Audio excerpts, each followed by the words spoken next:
오늘 주신 말씀 속에 천국은 마치라는 제목으로 함께 은혜를 나누겠습니다. 기도하겠습니다. 전능하신 하나님, 오늘도 이곳에 천국 잔치를 배설하시고 우리를 초청해 주시어서 감사드립니다. 이 잔치에 참여한 우리 모두에게 은혜를 허락하여 주옵소서. 들을 길을 허락하시고 깨닫는 은혜를 허락하시고 말씀 앞에 결단할 수 있는 우리 모두가 되게 하여 주옵소서. 또 하나님 앞에 나오며 우리의 연약함과 부족함, 또 질병을 가지고 나왔사오니 하나님 치료하여 주옵소서. 구원하여 주시고 은혜가 넘치게 하여 주옵소서. 오직 성령 하나님께서 이 시간도 우리의 마음을 주장하여 주옵소서. 예수님의 이름으로 기도드립니다. 아멘. 오늘도 하나님의 잔치에 참여하신 여러분들에게 하나님의 은혜가 함께 하시기를 바랍니다. 서울에 있는 우리들 교회에서 사역을 하고 있는 이 김양재 목사님은 원래 처음에 목회를 하시는 분이 아니었습니다. 남편과 사별을 하고 큐티 모임을 이끌던 그런 성도였습니다. 그러다가 이분이 이제 목회 사역을 감당하게 되었어요. 그리고 목사님이 되셨죠. 그런데 이분의 설교집 천국을 누리라고 하는 이 설교집에 이런 내용이 나와요. 어떤 분이 남편과 사별을 하고 괴로워하다가 이 김양재 목사님에게 이런 글을 보냈답니다. 남편이 죽었는데 구원받았다고 어떻게 기쁘다라고 할 수 있느냐? 예수 중독이 되어서 기쁨과 슬픔을 구별하지 못하는 것 아닌가? 사람들이 남편과 사별한 나를 위로해 주는데 신랑도 없는 여자가 이 세상에 더 좋을 게 뭐가 있나 싶고, 세상에 있는 남편들이 모두 동시에 죽어버렸으면 좋겠고 하루 종일 울어도 살기가 싫다라고 하는 그런 내용을 보냈습니다. 자, 이런 이야기를 하시는 분이라면 이분이 믿음이 없는 사람일까? 아닙니다. 이분도 믿음이 있는 분이셨어요. 그동안 교회도 열심히 다녔고 11조와 감사 헌금도 철저하게 했던 분이고, 또 IMF 때 시련이 있었지만 그것도 감사하다고 여기며 더 열심히 새벽 제단을 쌓았다고 합니다. 그렇게 열심히 신앙생활을 했건만 어째서 하나님이 이 같은 시련을 주시는지 이해할 수도 없고 용납할 수도 없다라고 하는 것입니다. 남편과의 사별이라고 하는 똑같은 상황이 처해졌지만 김양재 목사님은 남편의 죽음 속에 감추인 천국을 보았기 때문에 그 후로도 이 땅에서 천국을 누리며 살아가고 있고, 또 이름 모를 이분은 남편과 사별하면서 본인도 이 땅에서 지옥을 맛보면서 살아가고 있습니다. 예수님께서는 이 땅에서 힘들게 살아가는 성도들에게 천국에 대해서 가르쳐주고 있는 것은 이 땅에서의 삶이 끝이 아니라 천국에 대한 소망을 갖고 살라라고 하는 말씀입니다. 이 땅에서도 힘들다고 지옥처럼 살지 말고 이 땅에서도 천국을 누리며 살아가라라고 우리에게 말씀하고 계십니다. 그러니까 예수님께서 가르쳐 주신 천국 비유를 통해서 천국에 대한 소망을 갖고 이 땅에서도 하나님과 동행하며 살면서 천국을 누리며 살아가는 우리 파주 명성교회 여러분들이 되시기를 바랍니다. 이 마태복음 13장에는 천국에 대한 비유가 7가지가 나옵니다. 그래서 이 마태복음 13장을 천국 비유장이라고 부르기도 해요. 씨 뿌리는 비유, 가라지 비유, 겨자씨 비유, 누룩 비유, 또 밭에 감추인 보화의 비유, 좋은 진주의 비유, 그물에 대한 비유, 이렇게 총 7가지 비유를 들어서 천국에 대하여서 말씀을 하고 계십니다. 그러니까 오늘 이 마태복음 13장 전체를 한번 정리를 해보는 거예요. 이 7가지 천국 비유는 전부 이 3가지 주제로 되어져 있어요. 이 3가지 주제로 우리가 나눌 수 있는데, 첫 번째가 천국은 점점 확장해 간다라고 하는 거예요. 그러니까 씨 뿌리는 비유를 통하여서 한 알의 씨가 땅에 심겨졌을 때에 열매를 맺을 때에 몇 배라고 말씀을 합니까? 30배, 60배, 100배의 결실을 맺는다라고 말씀을 합니다. 또 같은 아주 작은 겨자씨 한 알이 땅에 심겨졌는데 큰 나무가 되어서 공중의 새들이 깃들일 만큼 성장을 하게 되는 것이고, 또 어떤 여자가 반죽을 하면서 누룩을 넣었더니 전체가 부풀려졌어요. 그러니까 씨 뿌리는 비유와 겨자씨 비유와 누룩 비유를 통해서 예수님께서 우리에게 들려주시고 싶은 말씀은, 천국에 대한 교훈은 이 모든 것은 작은 것이 성장하고 확장되는 것을 말씀을 하고 있는 겁니다. 천국이 작다라고 하는 것 아닙니다.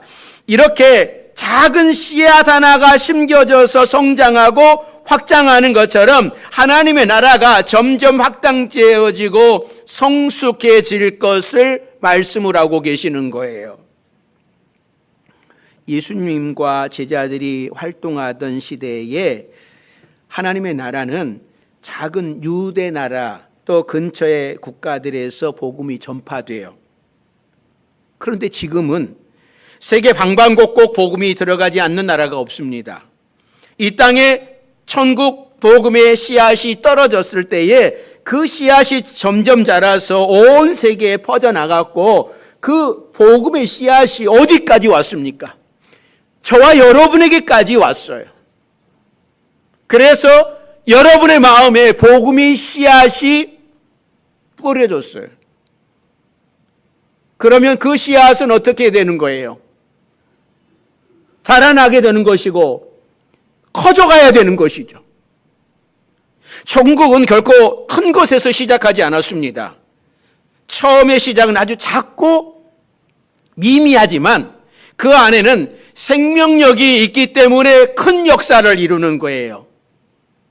뭐가 있기 때문에?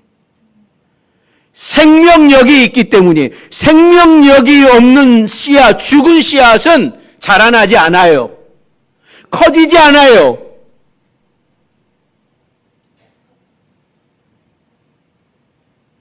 예수님은 말구유에 초라하고 무력한 한 아기로 태어나셨습니다. 이는 그 당시 천하를 호령하던 로마 제국에 비교해 볼 때에 너무나 보잘것없었어요. 아무도 그에게 관심을 두지 않았습니다. 그러나 그분 안에 하나님 나라의 생명이 있었기 때문에 점점 자라나 마침내 로마를 정복을 하고 세계를 정복합니다. 예수님의 제자들도 마찬가지입니다. 그들은 겨자씨 한 알과 같았습니다.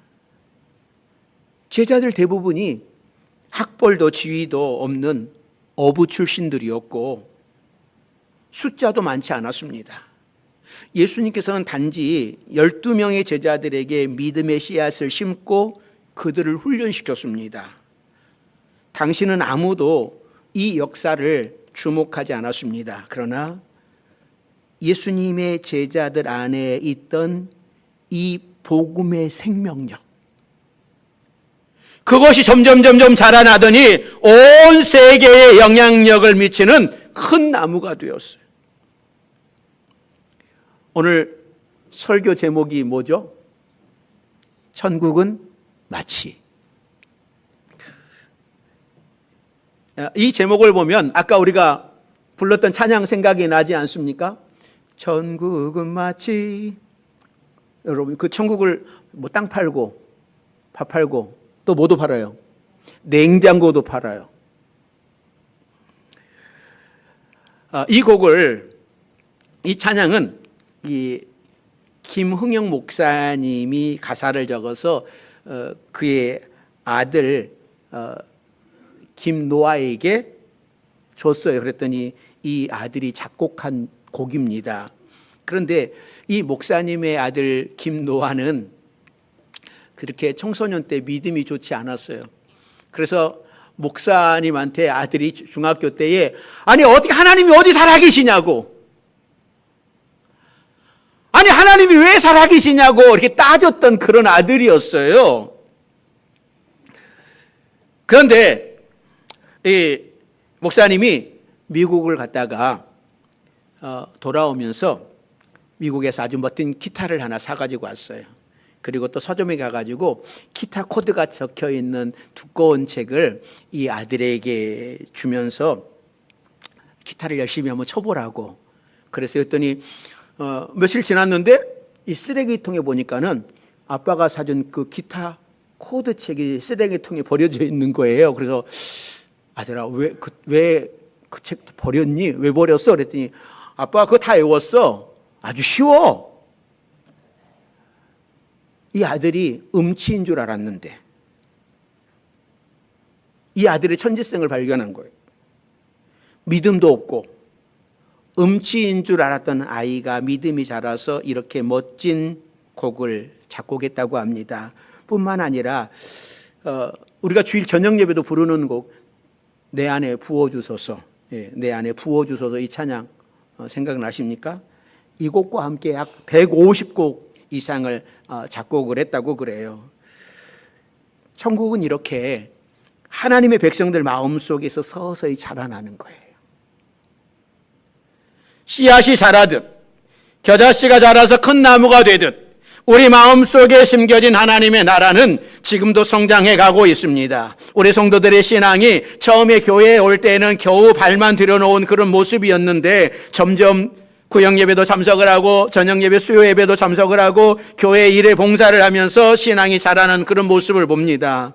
그때 목회자의 마음이 참 뿌듯해요. 하나님께서도 그렇게 복음의 씨앗이 심겨진 그 사람이 점점점 자라는 모습을 보면 여러분은 얼마나 기뻐하시겠습니까? 여러분의 신앙이 겨자씨처럼 계속 성장해서 하나님을 기쁘시게 해드리는 우리 모든 파주 명성교회 여러분들이 되시기를 주의 이름으로 축원합니다. 두 번째는 하나님의 나라는 기쁨이 있는 곳이에요. 예수님께서 밭에 감추인 보화에 대한 비유와 좋은 진주에 대한 비유에서 천국을 발견한 자의 기쁨에 대하여서 말씀을 합니다. 자, 44절 말씀이에요. 44절 같이 읽습니다. 천국은 마치 밭에 감추인 보화와 같으니 사람이 이를 발견한 후 숨겨두고 기뻐하며 돌아가서 자기의 소유를 다 팔아 그 밭을 사느니라. 요즘에 돈에 여유가 있으면 모두 어디 투자를 하든지 은행에 맡기잖아요. 이 당시에는 은행이 없었습니다. 그래서 이 돈이 생기면 이 사람은 자기 밭에다가 몰래 항아리에다 넣어가지고 그 항아리를 그 밭에 숨겨두었어요. 아무도 모르게, 아내도 모르게, 자녀도 모르게. 그러니까 자기만이 아는 자기 밭에 거기에다가 이 항아리에다 넣어가지고 숨겨뒀어요. 그런데 이 팔레스타인은 전쟁이 너무 많이 일어나요. 애굽에서 올라오려면 팔레스타인을 걸쳐야 되고 또 다른 데에서 바벨론이나 아수르에서도 이 애굽까지 가려면 그러니까 중간 지역이다 보니 맨날 같이 전쟁이 일어나요. 그러니까 피난 가다가 또 잘 살아서 돌아오면 괜찮지만 또 그 전쟁 속에 죽었어요. 그러면 내가 이 밭에 어디에다가 바위 밑에다가 우리 보화를 다 묻어놨는데 너희가 잘 찾아라라고 하고 꼴까닥 했으면 괜찮은데 그 말을 한마디도 안 하다가 죽어버렸네. 그러면 여러분 그 밭에 있는 보화가 누구 거예요? 아무도 모르는 거죠. 그런데 누가 소작을 하든지 밭을 빌려가지고 밭을 일구다가 그것을 발견했어요. 이걸 발견한 사람이 어떻게 하겠습니까? 그 보화를 얻기 위해 자신의 소유를 다 팔아서 그 밭을 샀다고 하는 거예요. 그러니까 46절에서 값진 진주를 만난 사람도 그렇습니다. 진주의 가치를 아는 사람이 그것 하나 사기 위해서 자신의 재산 다 팔아서 진주를 샀다고 하는 겁니다. 천국은 이렇게 내가 가진 모든 것을 걸고 투자해도 좋을 만큼 값어치가 있다라는 말이에요. 그런데 솔직히 말해서 보물을 발견한 사람이 땅 팔고 집 팔고 냉장고 팔아서 마련한 돈은 겨우 그 밭을 살 수 있는 금액이지 감추어진 보화의 값에는 턱없이 못 미치는 겁니다. 이 말은 우리가 천국의 기쁨을 발견하고 내가 가진 모든 것을 다 투자해서 천국을 소유했다고 하지만 내가 투자한 것은 겨우 밭을 살 만큼의 값어치밖에 안 된다라고 하는 겁니다. 이 땅 주인이 발견한 보화는 투자한 땅값에 비하면 어마어마한 값어치가 나가는 거예요. 마찬가지로 우리가 다른 것을 다 버리고 천국을 소유했을 때에 우리의 기쁨은 세상 그 어느 것과도 비교할 수 없는 거라는 거예요. 그 천국의 가치가 어마어마한 거예요. 여러분이 가지고 있는 물질로도 여러분이 가지고 있는 재산으로도 그 무엇으로도 살 수 없다라고 하는 겁니다. 그런데 세상 사람들은 신앙생활을 하면서도 이 기쁨을 모르는 거예요.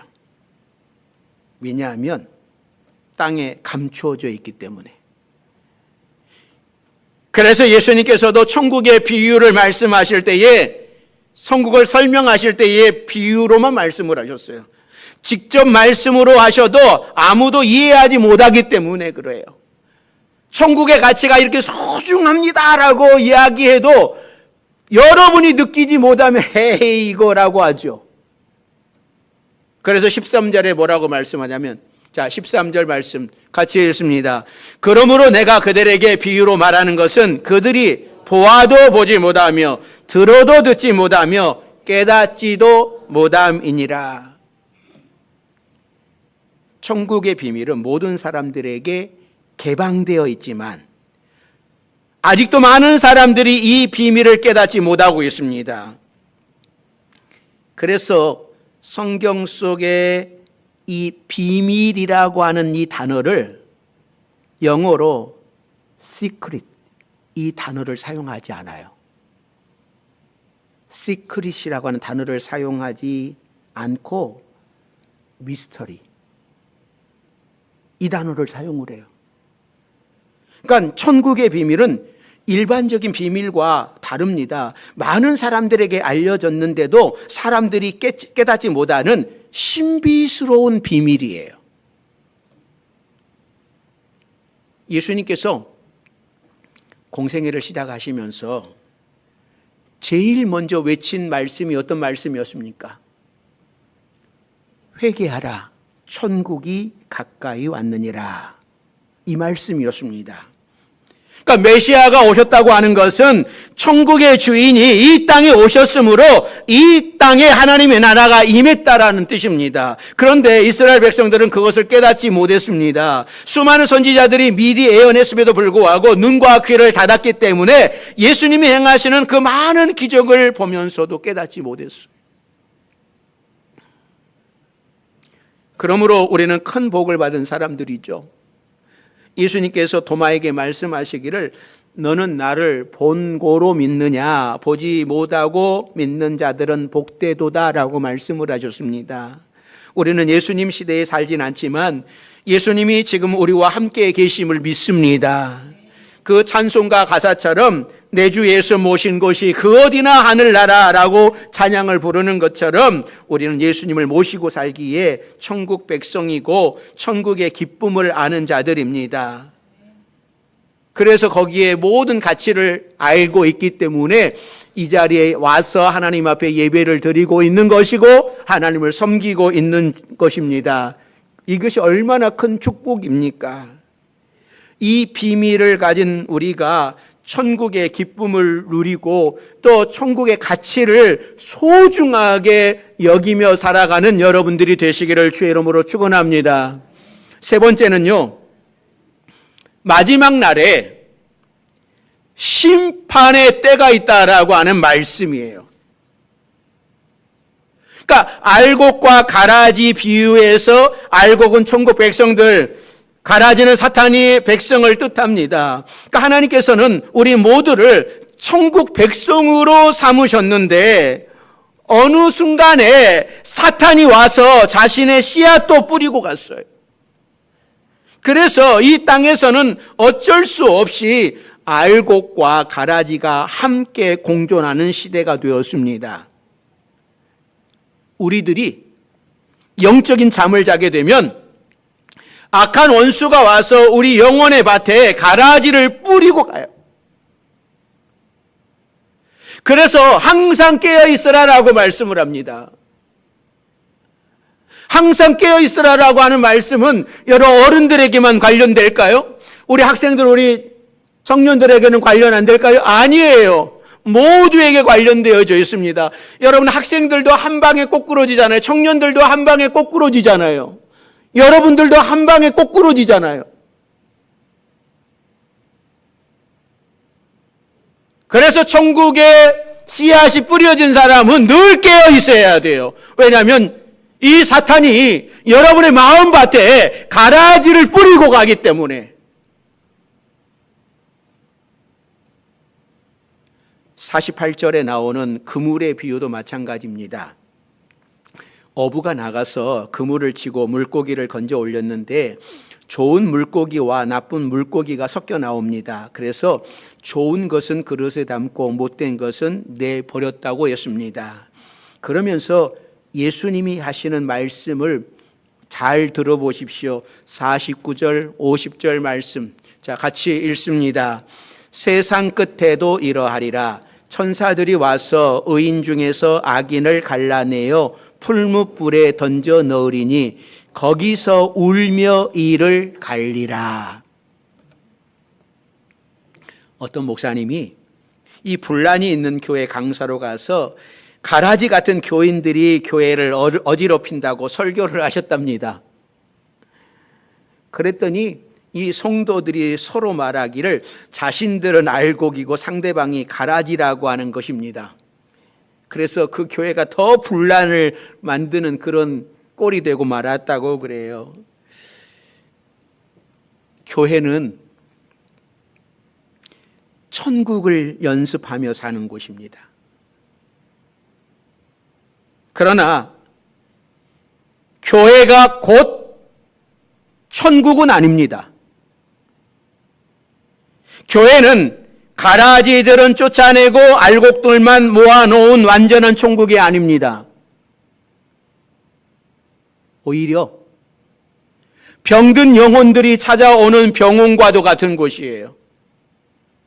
교회는 이 세상에서 하나님 나라의 영광과 그의 능력을 가장 잘 나타내는 기관입니다. 그러나 그렇기 때문에 사탄으로부터 가장 강력한 공격을 받는 대상이기도 해요, 교회가.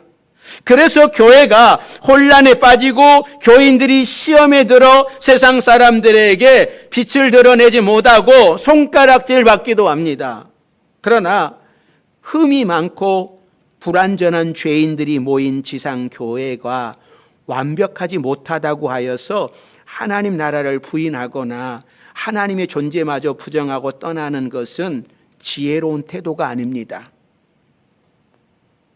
세상이 더럽고 추하여 하나님 나라에 정의가 없는 것처럼 보이지만 그 나라는 지금 세상의 부조리 속에서 그 영광과 능력을 완전히 드러내지 않고 가라지와 알곡이 함께 섞인 채 자라고 있는 거예요.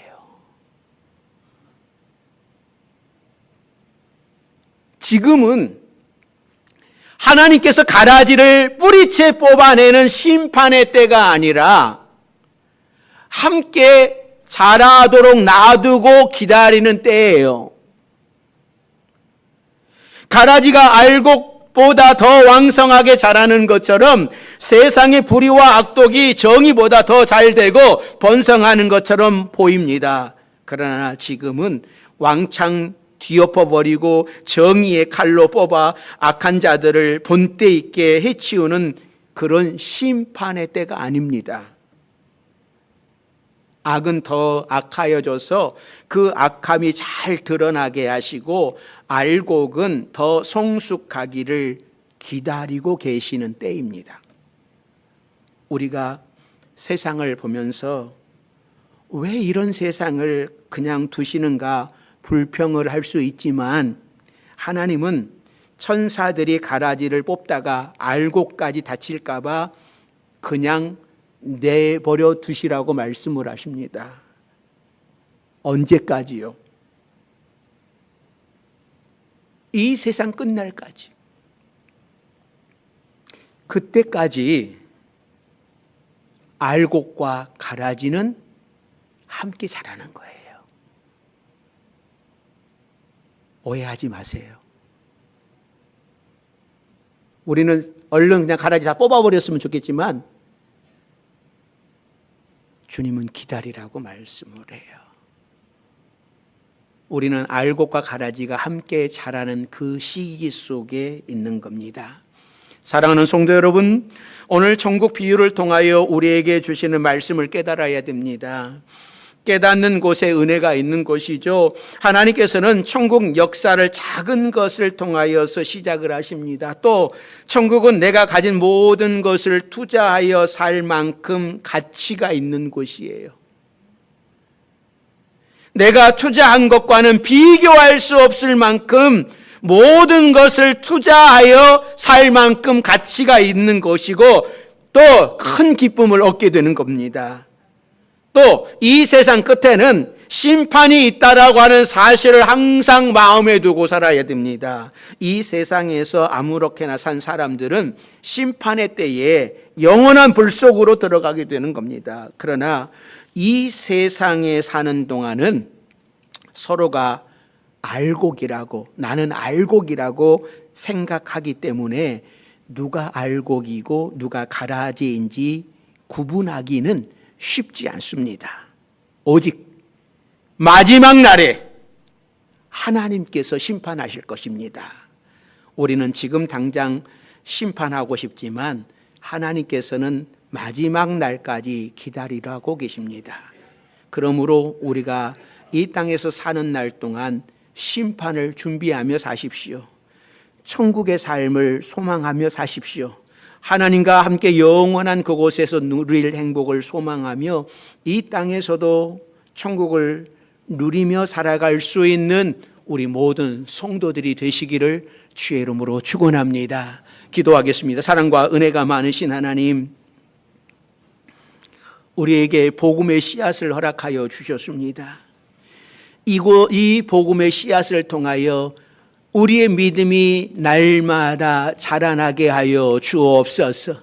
새들이 깃들일 만큼 자랄 수 있는 우리 성도들이 되게 하시고 또 천국에 대한 가치를 소중하게 여기고 목숨 걸고 지킬 수 있도록 도와주옵소서.